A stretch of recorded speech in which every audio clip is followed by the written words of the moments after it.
Hello and welcome to the Freedom Experiment, episode number 9. My name's David Smith, and today I have another old friend of mine from the Krishna Village, a place where we met, where I did my yoga teacher training.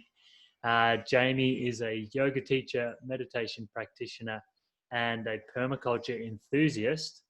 And yeah, I'd love to get him on the show just to hear his thoughts on the current situation and what he thinks about freedom. So how are you, Jamie? Hey, Dave. I'm good, thanks. Thanks for coming on here, mate. Yeah, no worries. I mean, I've got nothing better to do at the moment. Yeah, that's it. I should just be pumping these out, I suppose, because we're just on house arrest, essentially. Yeah. Yeah. So, yeah, you've probably seen my page. It's all about freedom. So what is freedom to you? Oh, yeah, freedom. Oh, I don't know. It's a generic question. Freedom to me is being free. Is that? Yeah, what do you mean by being free? What's being free for you? Like just free from what? Free from your desires or free from... Yeah, okay. Freedom to move in this world. Mm-hmm. You know, like sometimes there's some real barriers, some cultural barriers, some personal barriers that we place on ourselves. So freedom is, I don't know, I'm still trying to achieve freedom. Yeah, me Because too. you know you have those moments where you feel free, and you feel like you just everything that you want to do can happen, and then you have moments where you don't feel as free, and you're quite restricted. And I think that's just sort of the ebb and flow. So I think the more you practice and the more you learn, then you realize, I don't know, you can be a bit more, you can create more space, you can create more freedom. Freedom is space. Yeah. Freedom's, sounds like for you, freedom space and almost not like a real structured goal, but it's kind of what you aim for, I suppose. Is that a right interpretation of what you're saying? Well, yeah, I guess freedom, I don't know what I'm aiming for, but I guess when you start to, talk about it like this, you realize, I guess freedom is a big part of it. Freedom is the space that you're creating in the moment. And it's like if you imagine a field around you, it's like you can easily move. You can magnetically move towards what's naturally attracted to you and what you're attracted to, and there's no opposition. So I think that the clearer your field is, the more freedom you have. Yeah, this is good. This is why I love these questions, because every single person has got a different perception of what freedom is, and I've never heard it so eloquently put. By field, you mean like an energetic field? Is that where we're going here? Yeah, I'm really big into energetic fields. I mean, as you know, I was an electrician before I got into all of these things, and I can't help but think of everything in those terms. I can't help but see everybody as just a walking field, of energy, a walking field, and everything is sound and resonance, and everything. Everybody has their own vibration that changes, and everything is attracting. But it's almost like that visual of when I see two things move towards each other or resonate in a certain way, you go, well, I automatically think, well, there's a harmony there, and there's a equal resonance, and that field's attracted to that field, and and it's not just people, it's animals, it's plants, everything has a field. Yeah, I'm with you on that. Is 5G going to impact that field? Oh wow. This is You just great. said you're an electrician, so I'm like, maybe Jamie knows what's happening. I just watched the conspiracy thing, and I'm like, oh, geez. That's exactly what I was thinking of. I was like, Oh shit. if we're all fields of energy and 5G is just going to smash that, where are we going to be? Like, what's happening? I don't know if you have it. You can just either laugh it off or if you've got No, something. that's a really good question. It's like, yeah, I have the immediate thought of, there is things that are going on electromagnetically in our field all the time. Interference. So we have a lot of radio frequency interference in already, right? We've already had 3G and 4G, and we have radio waves, and there's already satellites, and that's already going on. And mobile phones and all that. So what I think is, yeah, it's definitely playing a part, but we know so little about our electromagnetic field. We know that we do have one, and we know that our technology works on the same understanding of energy. And I think what I think now, and that might change, is that we are super adaptable. Humans are so adaptable, and our field's changing all the time. So in some ways, when I think of the 5G and the amount of fear behind it, I kind of come from the point of view is of, and this might be controversial, of where there's many layers to this game. We're just a small piece of it, and we've adapted as a species. Other animals adapt to different changes in their environment, and I don't know whether it's a good thing. I guess we'll find out the effects. Some people are claiming the effects are really, I haven't looked into it too much, but some people are claiming the effects are bad. But what I feel is that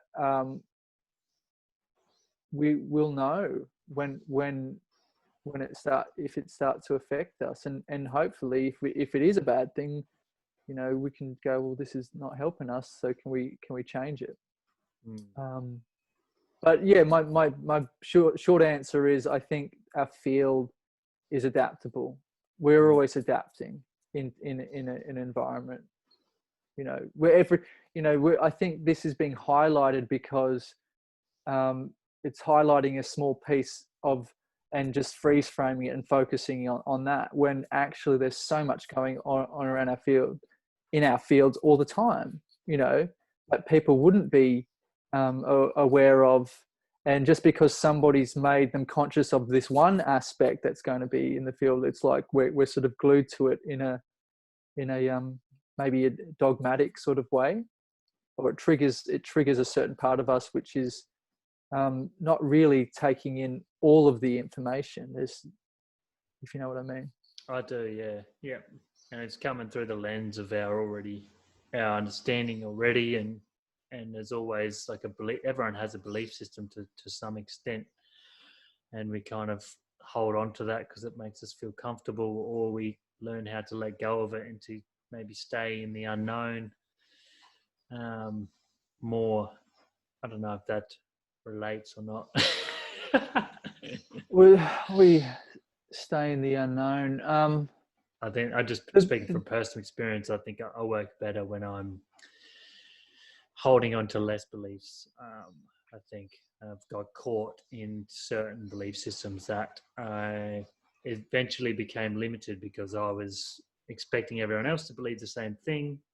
And I was looking at people as separate because they weren't believing what I'm believing, instead of seeing everything as the whole, and seeing my belief system as still pretty limited and more in that.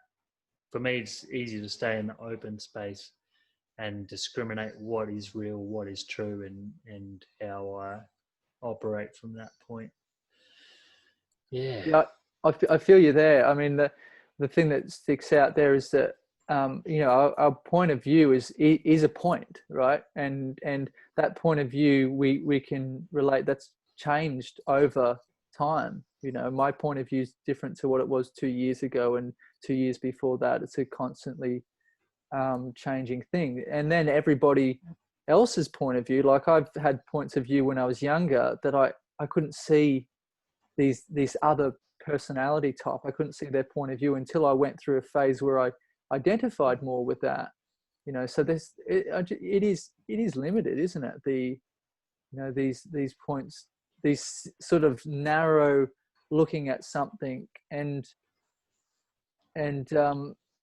I think when you put emotion behind it, it changes.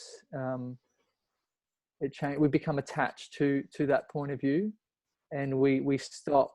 We've sort of identified with the point of view. We're not really looking in a non-attached, intelligent way of looking at all the information. We've already made our decision. Yeah, it's a good way to put how the mind kind of operates, I suppose. It's kind of where we're leading towards here, and the identity that we're all stuck in to a certain level. I think it's all about being in that comfort zone of being around what makes you feel comfortable and what your opinion is, and having people around that have similar opinions, and something rub against that, then maybe there's a disagreement, or maybe there's times where I think I'm just trying to lead towards what maybe best practice is to how can we stay open? How can we be receptive to what is coming in without it fully affecting us, and still holding that sort of truth within that is a clear understanding on that path of discovery, I suppose.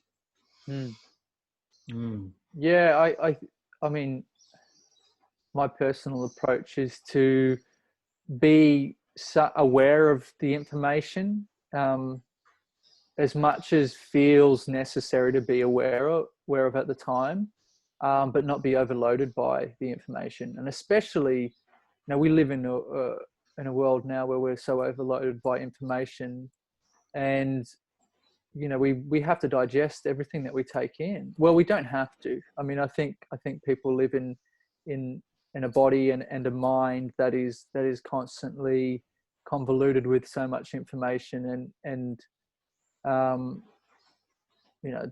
they don't know why they're doing what. They're just guided by these subliminal forces.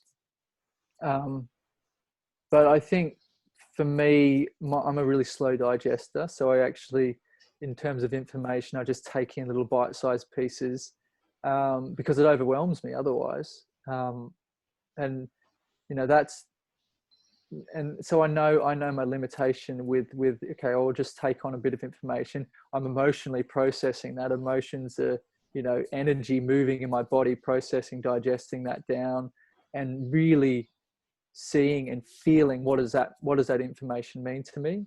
And I think that's taking it from just a mental concept to into the body, if it's triggering emotions, it means that energy is trying to move in some way to inform you. Energy is just the informant, right? That's moving through your body. The emotion is just a message from the mind to the body, and from the body to the mind. So when we get in touch with that force, that the emotions, then we can sort of go, okay, well, I have this thought, and it's from this information, and it's triggered this emotion, and this is what it's making me feel. How does that really align with me in all the levels of me? So that's sort of what goes on in my process of taking information. So I don't take in much. I'm sort of aware of the 5G thing. I'm sort of aware of obviously there's a pandemic going on. I'm aware of that as well. But I'm probably on the end of the spectrum that it's sort of too disconnected, not well enough informed. Like when something changes and they close the border or something like that, I'm the last to know, sort of thing. So I'm not saying it's a good strategy, but you seem pretty happy. This is, well, that's it, and I guess that's the essence of it, Dave. Is that I believe um, that my goal, my main endeavor, is just to try to remain happy. You know, Mm. and is that selfish? Maybe. You know, if I'm not saving the world, but I do believe that you know, if I'm happy, then I'm at least one person taking care of their own field. You know, and if everybody was just taking care of their own field in a way, then they would fill up to a degree where they can, you know, emanate and help and cheer up other people. So, you know, it, it's trying to fix things from a metaphysical level, that rather than a physical level. It's like a metaphysical happy pandemic. Like just getting your field and then making that contagious, and then hopefully other people can tap into that, which I think it is contagious. You know, when you're at a party or something, maybe not at the moment, but you can see who's just happy naturally. They're just in their own beingness. They're just kind of just emanating joy, I suppose, and it just inspires you to want to do the same. That's how I feel anyway, and I think that's what's coming through for me when you're telling me about looking at it in a metaphysical way. I see it in a similar way, and you are naturally attracted, and you're attracted because you just see what you can achieve, what your potential is, I suppose, because we all have the potential to just be in that state of joy most of the time. And yeah, so I suppose that brings me into like, how do you access that sort of happiness or freedom, or what practices do you embody that support that type of emotion or lifestyle? Mm. Well, I think I'm naturally a jnana yogi, yoga of knowledge type person. Which means you Uh, study yoga, study the books. That's more where we're well, at. yeah, not I'm not. Yeah, Or, it's hard to define. So mm, maybe I shouldn't try to, because I definitely um, am practicing Raja yoga. You know, they all start to overlap, don't they? for sure. The different yogas. Yeah. Um, but I'm more of a headspace type of person, more Vata. Um, What's and Vata? Just sort to help people get up to speed with our terms, because I got some feedback to say, like, can you just explain a few more terms so we understand? I know what Vata means, but I'd love to hear your interpretation of what Vata is. okay, yeah. So the tridosha system. So Ayurveda, Indian medicine, has, you can break up the constitution of a person. So by Vata, Pitta, and Kapha. So basically, Vata is more air and fire. Yeah. Oh no, sorry, it's air and ether. So Yeah. when I say Vata, it means I'm a constitution that's a lot more airy, more light, Mm-hmm. and therefore less fiery and less grounded, which are sort of the other doshas. Mm. So yeah, so when I say Vata, I mean I'm quite airy in terms of, it means that if you were to look at a body, and you could see physical traits, you could see mental traits. If somebody's more airy, they're probably a bit lighter physically, and they probably spend a bit more time in the head, because you know it's closer to the higher chakras. Or Mm. maybe that's opening another can of worms. That's okay. We'll stick with just with Vata for now. This could turn into a 4-hour podcast just explaining dosha types and chakras, which I'd love to do. And Yeah, but yeah, that you explain exactly right. No, Vata people a bit more imaginative, maybe a bit more prone to a bit more anxiety because they're a bit more up there. yeah. And they're constantly trying to ground down a bit more and try to bring it back a bit more earthiness to find that balanced dosha state. Mm. Yeah, sorry, I don't know where we're going with that. I think I was No, asking you what you were doing, and you said that. Yeah. my practices. So my practices, which brings me into, because it's good to understand what Vata is, Mm-hmm. because the basis of Ayurveda and a lot of Vedic philosophy, Indian philosophy, is to come into balance.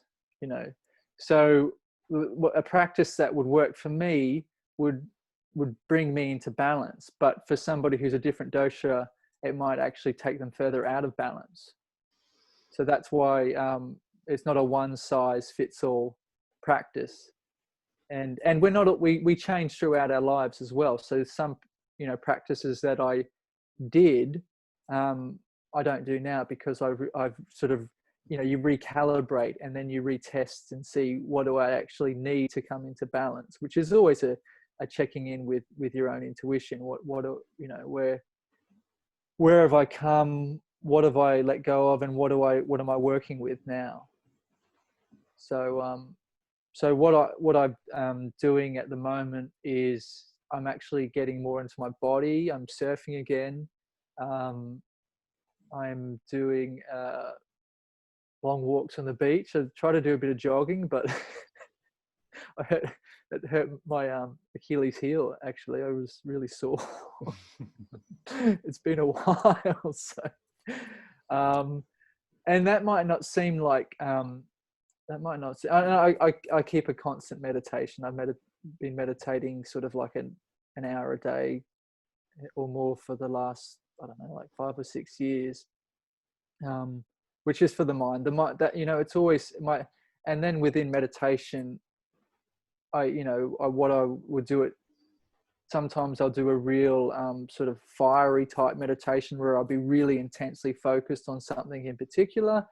And sometimes I'll do a really sort of watery type meditation where I'll just relax everything and just see where my awareness goes, but be in the awareness, not sort of wandering off in the mind, but just be in the awareness of sensations and feelings that come up, you know. So, and sometimes during a meditation I might know where I am and see, you know, okay, I'm quite stimulated, so maybe I need to relax more. And sometimes I'll be like, well, I'm too relaxed and I need to focus my awareness a bit more. And, you know, so yeah, my meditation practices change on a daily basis. My physical practice, my asana practice is will change based on what my needs are. Sometimes I just do yin, like holding postures a long time, or do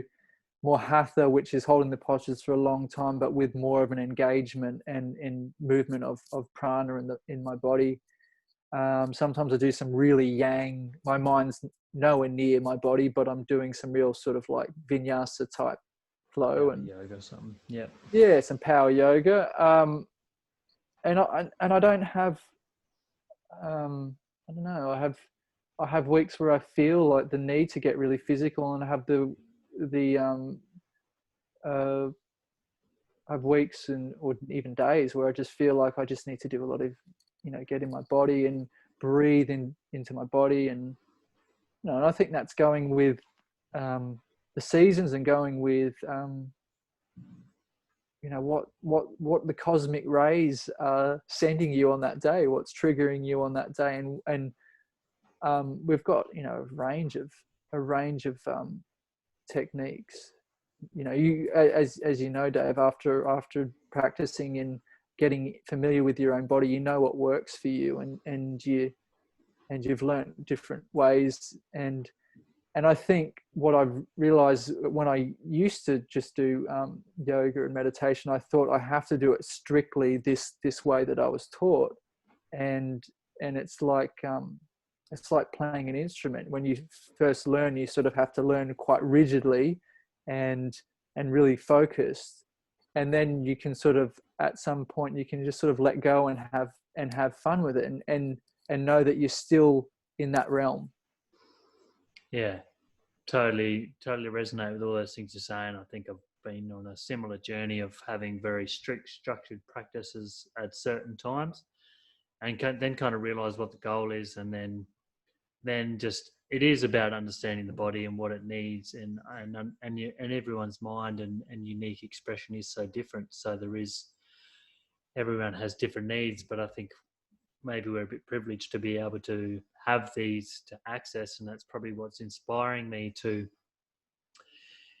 do these interviews and to start teaching again and to put it out there a little bit more is to try and get these practices out there for people to use, because they really are accessible and they're not, I think the benefits are just, they're transforming. So I think, it's nice to hear your perception on a very similar page. If you could concisely take a few of those simple practices and give one to someone who's listening right now, maybe someone that is more in that vata state, that more anxious state, do you have anything that you would maybe advise? Yeah, that's I think for vata, things like getting in your body is good, and because if you are really in a vata state, that means that you're probably anxious and nervous, and there's this energy moving in your body, and the sort of the antidote is to that is awareness in the body. And for me, that might take place in so yin yoga is great, where you really just slow down the breathing. You really just breathe into so the areas of tension, and sometimes movement is good. Sometimes just doing some physical yoga is some more vinyasa type yoga is really good. But the key point is for vata is you don't want to do anything that's really going to make you more stressed out. And I think sometimes when I do a yoga class and I'm sort of forced to really keep up with the class and not really do my own, stay with my own breath and feeling in my body, then I can get even further away from the desired goal than where I began. Yeah, I hear that. Even a bit of surfing would bring you into the body, or running, like you're saying. Like, I think yoga is a good practice, but they're all coming into the body and being a bit physical. I think there's a lot of ways to tap into that. And I'll plug yoga till I die, but there's still many ways to stop being in that space. Running's probably, I wouldn't recommend maybe a bit running. Too much. Yeah, true. But for me, like I wouldn't. For some people, it really depends. That's coming from an Ayurveda point of view. The more I read about it, it's just knowing that person individually, and there's even for vata, it's like you think that's narrowing it down, but it's like for that individual, some things might work better at different times. And I'm just saying there's lots of factors. I'm not really giving you, this is very vata of me, I'm not really giving you a clear prescription. a clear prescription, because I really believe it's a case by case. But I as opposed to saying what somebody should do, I'm really actually saying why they should do it and why they shouldn't do other things. And that comes back to the yoga of knowledge type thing. It's more of I learn by why, and I teach by why as well. So it's like if somebody was to ask me to simplify for them, I probably couldn't give them a simple answer. Go to somebody else. Yeah, that's fair enough. I mean, all the wealth of knowledge that you're speaking from, it is so deep, and we'll never get through it. So I can understand why it may be hard to refine, and it is a very personal experience for sure. Totally with you on that. So what's happening with your permaculture? What are you offering online at the moment? What's your little YouTube channel? Do you want to share us about that? Yeah, I don't know. I plan to do some yoga videos with my spare time, and then I don't know, I just felt like doing gardening videos instead. So I think it's really needed, to be honest. Like, seedlings are the new gold, and people are really interested in keep them busy at home and start to grow their own food. It's kind of the way to be part of the revolution is actually growing your food. That's what I see anyway. So Yeah, I yeah, think you're right. I think I felt there was more of a need for it. You know, um, I think that that's what I'm passionate about, and I really there's lots of good stuff out there, um, on yoga classes and stuff. Um, you're doing that, and I just thought, well, where's the niche? What do I actually? I didn't even think that. I just intuitively thought, just go for it. Just yeah, do that. So yeah, it's funny when you plan to do something and then you're driven to do something else. So I put out some videos. I'm really just trying to refine the art of um, making videos and getting the sound and getting the video quality. It's really a new thing to me, but um, I'm really inspired by some some books that I'm reading on just sort of getting what's it, Brene Brown, um, which is just about sort of getting over your own what's right, the yeah no what's a word, she's a guilt and shame researcher. Yeah, so it's about getting over being shameless, and just getting out there and having a go, and realizing that there's a lot of people out there who are just posting weird things on Instagram that aren't actually really. I don't really understand that whole world, but I just realized, well, I have some things to give it, so might as well, it's got some practical use and meaning behind it. So I might as well do that if everybody else is just putting out weird shit. you know, I why love not? what inspires you. It's like you're just sick of seeing the weird shit on Instagram. So you've got it's the same. I'm in the similar boat. I just thought I got something to share. We've both travelled abroad. Have you been to India or just Nepal? Yeah, India, Yeah. Nepal, And I don't know, you do learn all these things, and then you sort of come back to the West and you realise that there is a need for it. So it's nice to build a platform or something to share that knowledge and feel like you're giving back, I suppose. Yeah. So I love what you're doing. yeah. I mean, it's just, why not? Like, I've accumulated these experiences from overseas, and doing these practices and learning the things that I'm interested in. And I think all the things I've been learning are really valuable. And I think we're seeing that now, that you know, um, people are spending a lot of time alone and they don't know how to do that. So these internal practices are really helpful.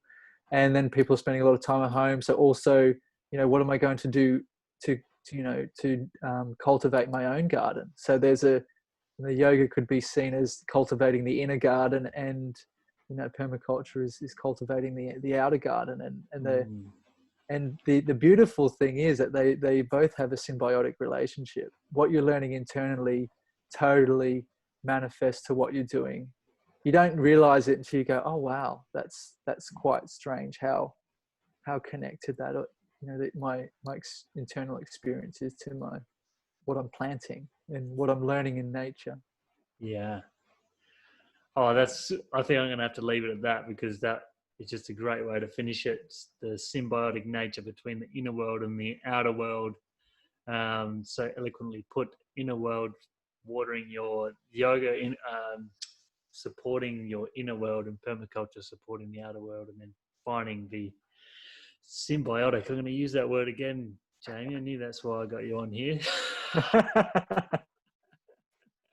You can edit the rest out. Just keep that little bit. Just that bit. All right, that'll be the highlight, and we'll see how we go from there.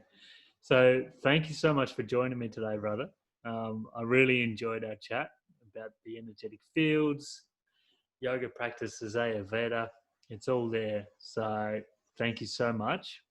Um, yeah, enjoy your time in isolation, and I look forward to seeing more of your videos to learn how to get my veggie garden going. Thanks, Dave. Thanks for the opportunity. I really, it's good to be doing this sort of stuff. No worries, brother. All right, mate. See ya. Take care. Lots of love. Bye.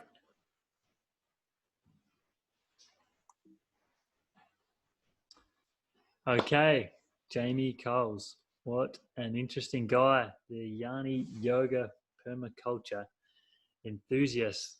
So good to talk to him today. I really liked his point of view, and I hope you guys got something out of it. Keep tuning in. This is starting to build, and it's starting to, the product coming out is getting really inviting and informative. So stick with it, and see you on the next one. Bye.